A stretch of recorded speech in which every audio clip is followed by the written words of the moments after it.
네, 양기열 의원과 얘기 나눠봤고요. 이어서 지역 시민사회에서는 이번 은평구의회 규칙 개정을 어떻게 보는지 들어보겠습니다. 은평구정 개혁시민모임의 이상희 위원 스튜디오에 나와 있습니다. 안녕하세요. 안녕하세요.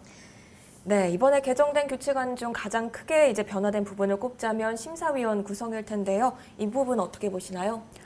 사실 행안부에서 권고했던 내용보다는 굉장히 진일보한 내용으로 구성했다라고 볼 수 있습니다.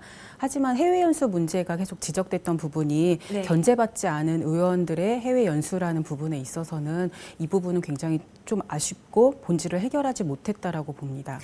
네, 이 심사위원 중에 구의원 한 분이 포함되는 내용으로 개정이 됐는데 이 부분에 네네. 대해서는 또 아쉬움이 남는다고 지적을 해주셨는데 어떤 이유에서일까요? 사실 이번에 개정된 내용에서 보면은 이전에 같은 경우는 구의회에서 추천한 사람이 의원으로 들어간다든지 그리고 민간위원회 비율이 3분의 2 정도였었다면은 이번에 좀 공개 모집을 통해서 위원들을 모집하는 절차들 그리고 기존의 네. 3분의 2에서 4분의 3까지 민간위원을 확대한 부분에 있어서는 굉장히 긍정적이라고 보고 있어요. 하지만 지금 구의원이 2명에서 1명으로 줄었다라는 그 명수의 문제가 아니라 사실상 심사의 대상이 되는 연수의 당사자이자 심사의 대상이 되는 구의원이 심사위원으로 참여한다라는 그런 모순을 해결하지 못한 부분이라고 생각합니다. 이것은 심사의 공정성을 저하시킬 수 있는 중요한 문제라고도 볼 수가 있습니다.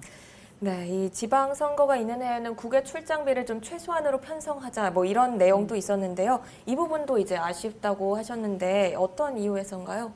네, 사실 그 해외 연수 심사 기준으로 제시하고 있는 내용을 보면요. 공익에 부합하고 지역 발전을 위한 출장 그리고 의정 활동의 향상에 도움을 줄 수 있는 출장이다라고 명시하고 있어요. 네. 근데 아시다시피 사실 지방선거 같은 경우는 거의 6월 초순이나 중순경에 진행이 되고 있거든요. 근데 현직 의원의 경우에 후보로 등록을 하기 위해서는 적어도 20일 전에는 그 임기 본인의 의원직을 사퇴하고 후보 등록을 하셔야 되는 상황이에요. 네.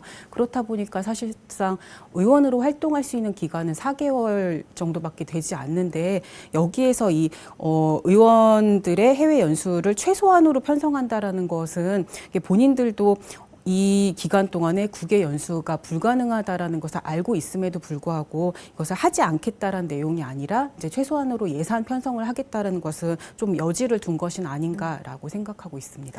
네, 그렇군요. 이게 또 문제가 됐던 게 사후평가 역시 좀 큰 문제가 됐었는데요. 국외 공무출장 이 사후평가 제대로 하려면 어떤 게 좀 필요할까요?